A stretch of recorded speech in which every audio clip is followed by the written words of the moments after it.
Buenos días, hermanos, este es Pastor Luis Ángel, que quería compartirles con ustedes un poco de la palabra de Dios, ya que en estos días no estamos teniendo mucho contacto con nuestras reuniones en el templo.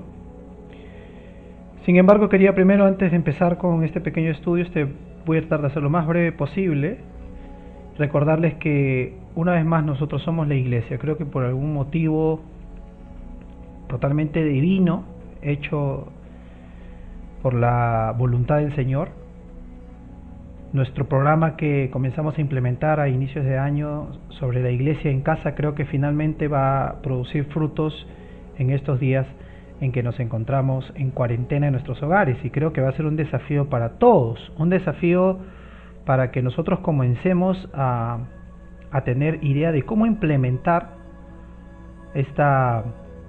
este ministerio en nuestros hogares, cómo implementar este principio bíblico de las iglesias en las casas, como empezó todo en la palabra de Dios, donde vemos todas las historias en el Nuevo Testamento a partir del libro de Hechos, cómo la iglesia se reunía en casas, cómo Jesús se reunía en las casas. Cierto que también visitaba los templos, donde aprovechaba para predicar a los judíos de su época, pero el objetivo principal siempre era buscar a las personas en sus casas y reunirse con ellas en sus casas y aprovechar todo este beneficio que trae el estar sentados en una casa, comiendo, compartiendo el pan, orando, cantando, y toda esta experiencia que significa tener reuniones en casas. De esta manera hemos sido forzados a hacerlo prácticamente. Con esto no estoy minimizando la importancia de reunirse en el templo los fines de semana y los días que tengamos reunión, porque igual eso tiene un beneficio, igual lo adecuamos también con la misma idea y el mismo principio. Pero es importante que entendamos que la iglesia es uno mismo, y donde estemos nosotros compartiendo la palabra de Dios, estamos llevando a cabo el ministerio de la iglesia en nuestra casa. Bueno, pasando a otro tema, quería compartirles la palabra de Dios en el libro de Filipenses, capítulo 4, del 6 al 7, que dice, lo voy a leer en mi versión NBI: no se inquieten por nada, más bien en toda ocasión con oración y ruego presenten sus peticiones a Dios y denle gracias. Y la paz de Dios, que sobrepasa todo entendimiento, cuidará sus corazones y sus pensamientos en Cristo Jesús. El tema de hoy es la paz que produce la oración, la paz en la oración, los beneficios de la oración. En estos tiempos yo creo que va a ser muy importante que comencemos a llevar a cabo esta disciplina espiritual. La oración es una disciplina espiritual que tiene que estar presente en la vida cristiana, y que tiene que romperse ya la tradición, el molde de solamente orar en ciertas circunstancias de la vida, como los alimentos, o cuando solamente colocamos como un apéndice la oración en ciertos aspectos menos importantes, menos enfáticos en nuestras vidas. Y yo creo que es una práctica que todos debemos comenzar a llevar a cabo en nuestras casas, tanto de manera individual como grupal, en diferentes momentos del día. Ya hemos roto bastante el molde, poniendo a la oración no solamente como una herramienta que uno lo hace en cierto momento del día, sino también cuando uno está caminando por la calle, cuando está en el auto, cuando está yendo a comprar, cuando está sentado en algún lugar meditando. Entonces la oración es una herramienta muy poderosa que no le estamos de repente dando el lugar necesario en nuestras vidas, y que mucha gente allá afuera, creyente y no creyente, no la valora como debería ser. Es una herramienta poderosísima que prácticamente pinta la palabra de Dios de tapa a tapa. La oración está presente en la vida de cada personaje bíblico, incluyendo a nuestro Maestro Jesucristo. Entonces, como tal, vamos a ver un poquito esto de la oración a través de este versículo que acabo de leer en Filipenses 4, del 6 al 7. ¿Qué solución le da Pablo a esta problemática, o a esta situación de la oración? ¿Qué solución ve Pablo en la oración? Y ahí podemos ver en pantalla algunos puntos, estaba acompañándome con el PowerPoint. Las preocupaciones del día a día se añadía, los filipenses tenían preocupaciones todos los días, que a esto se sumaba la preocupación de ser cristiano, ¿no? O sea, el ser humano sin Cristo vive problemas, vive situaciones estresantes, vive situaciones de dificultad, experimentamos un montón de etapas en nuestra vida donde sufrimos escasez, crisis, enfermedades, etcétera, desde las cosas menos graves hasta las más graves como las que estamos viviendo en estos días. A todo esto hay que sumarle que la iglesia de los filipenses, ¿no?, en esa época estaba viviendo persecución, estaba viviendo problemas y situaciones contrarias a su vida diaria. O sea, a los problemas que ellos ya tenían había que sumarle el hecho solo de ser cristianos. Nosotros no vivimos esa realidad aún, sin embargo, no escapamos de las cosas que suceden todos los días. Pero nos recuerda Pablo que podemos llevar absolutamente todo a Dios en oración. Hay una frase que es muy bonita, que está puesta ahí en la diapositiva, que dice que no hay nada demasiado grande para el poder de Dios, ni demasiado pequeño para su cuidado paternal. Imagínense, ¿no?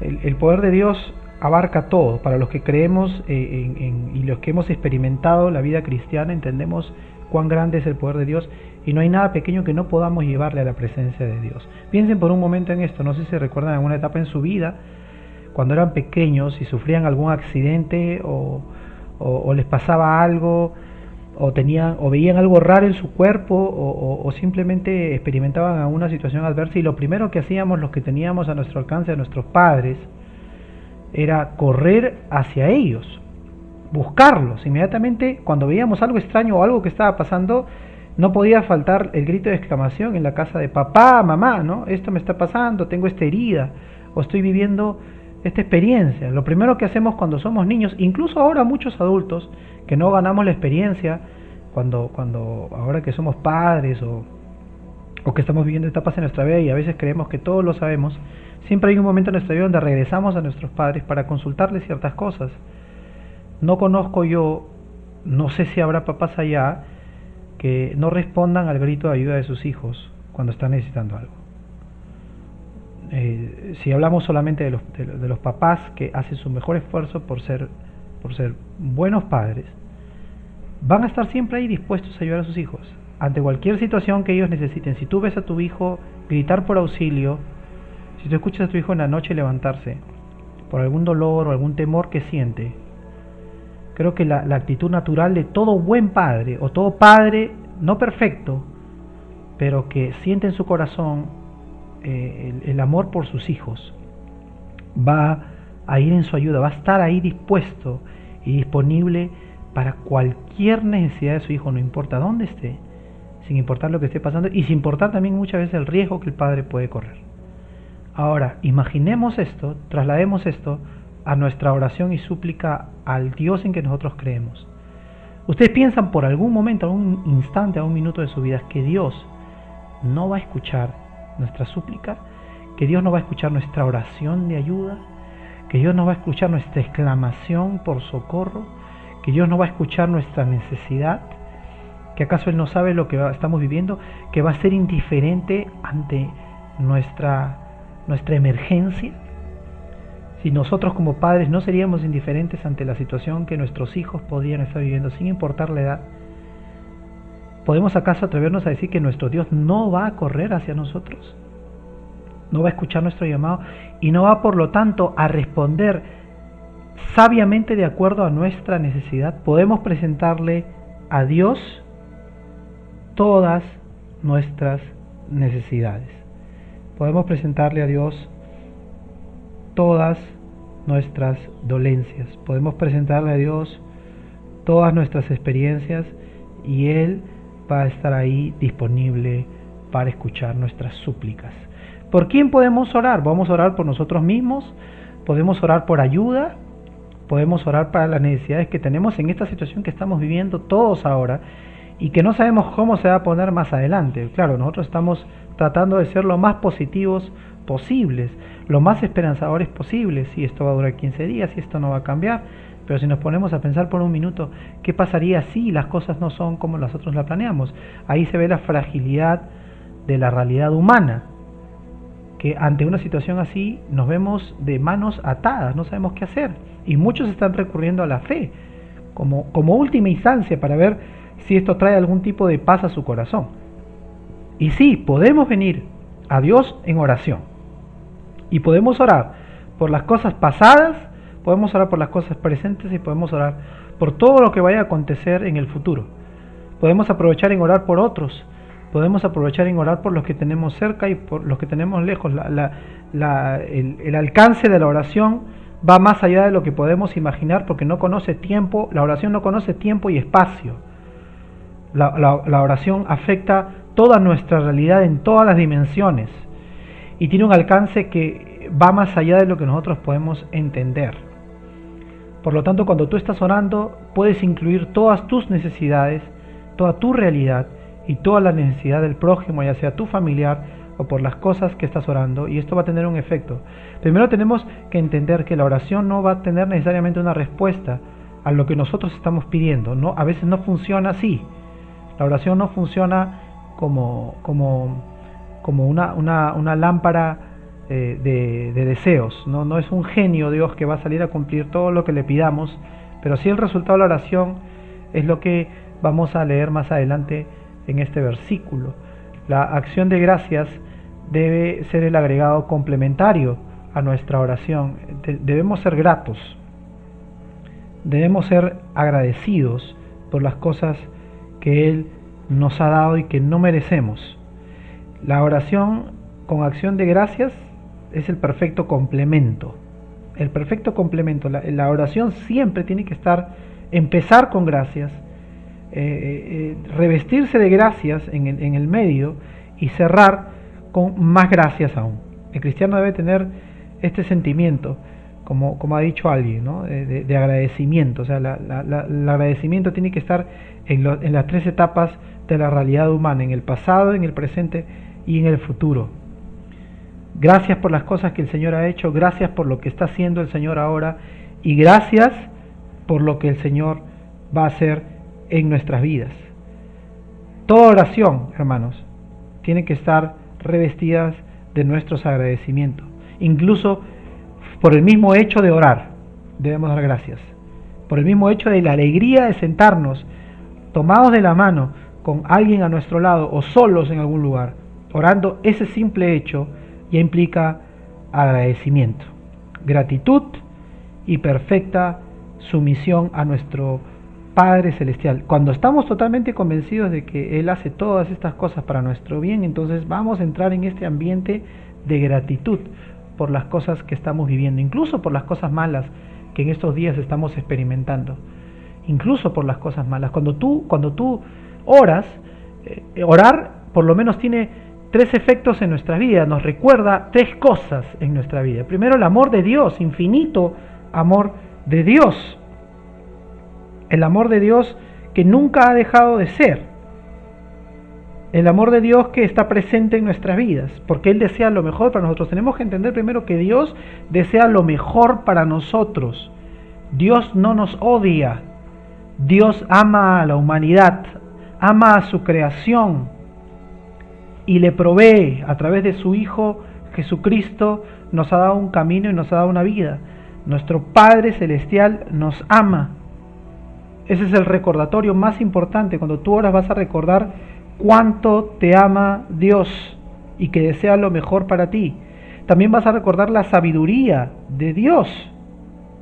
¿Qué es la sabiduría de Dios? Es que Él sabe lo que es mejor para nosotros. Así como tú como padre sabes lo que es mejor para tus hijos, Dios sabe lo que es mejor para ti. Dios sabe lo que es mejor para mí. Dios sabe lo que es mejor para todos nosotros. Él conoce nuestras necesidades. Y también nos va a hacer recordar el poder de Dios. Que Él puede hacer que todas las cosas sucedan y que todo lo que suceda va a ser lo mejor para nosotros. Él puede hacer milagros, hermanos. Él puede obrar de una manera maravillosa y los milagros de Dios pueden ser manifestados en la realidad que estamos viviendo. El Señor sigue haciendo milagros hoy en día. Yo sé que hay mucha gente allá afuera que subestima el poder de la oración y por tanto subestiman el poder de los milagros y que viven solamente confiando en lo que la ciencia nos pueda proveer, pero hay testimonios de mucha gente allá afuera, especialistas, doctores y científicos, que están invitando a las personas a que oren a Dios. Presidentes, políticos, doctores, científicos, que se ven limitados, que saben que ya no pueden más con lo que están viviendo y que convocan a las personas a orar a Dios. El poder de la oración es real, hermanos. Yo sé que acá habrá muchos testimonios de personas que han vivido esta experiencia y saben lo que es experimentar el poder de Dios en nuestras vidas. Por tanto, esas son cosas importantes que va a recordarnos la oración. Y también el resultado de la oración cierra Filipenses diciendo que la paz que sobrepasa todo entendimiento. La paz que sobrepasa todo entendimiento. Increíble esta oración, esta frase, ¿no? Que vamos a encontrar la paz de Dios. Pero una paz que como seres humanos no es que no la vamos a entender, sino que la mente humana no la puede crear. Hace un poco de tiempo escuché la frase, leí por algún lado que decía, no existen pastillas para la paz. Ahí donde la ciencia y la medicina no llega. Te pueden dar un calmante, te pueden dar alguna pastilla para quitarte la ansiedad, pueden encontrar métodos para calmar nuestra ansiedad, pero la paz que Dios nos va a dar y que sobrepasa el entendimiento humano, que no puede ser fabricado, en un instituto, no puede ser fabricado en una empresa, que no puede ser creado en un laboratorio. Esa paz que sobrepasa todo entendimiento solamente Dios nos la da. La mente humana no puede reproducir ese tipo de paz en los corazones de las personas. Esa paz que sobrepasa entendimiento va a ser el resultado de esa oración que vamos a poner en las manos de Dios con total confianza y fe. Hermanos, en estos tiempos que estamos viviendo, que la paz de Dios, que la preciosa paz de Dios llene la mente humana de tranquilidad, de sosiego, que la paz de Dios nos ayude a ver el mundo y la realidad que estamos viviendo ahora con otros ojos, que podamos caminar en medio de esta tormenta sabiendo que Dios me toma de su mano. Es el momento para aplicar esta importante disciplina. Esos son los días perfectos para aplicar esta importante disciplina en esos días que tenemos libres. Yo sé que en casa no todos son creyentes, yo sé que en casa no todos se aferran a la fe, yo sé que en casa no todos oran, pero si lo podemos hacer nosotros en nuestros hogares, es un comienzo, porque lo que va a transmitir y lo que va a irradiar esta disciplina en los demás y el efecto que va a tener en la vida de la gente, sabiendo que ahora cuando yo oro, vivo una experiencia distinta, va a ser lo que finalmente será un testimonio poderoso en la vida de los demás. El camino a la paz consiste en confiarnos a nosotros mismos, confiarte a ti mismo y todo lo que tienes en las manos de nuestro poderoso Dios. Que Dios lo bendiga, hermanos. Espero compartir más mensajes con ustedes en lo que resta de los días. Que Dios lo bendiga y gracias por su tiempo.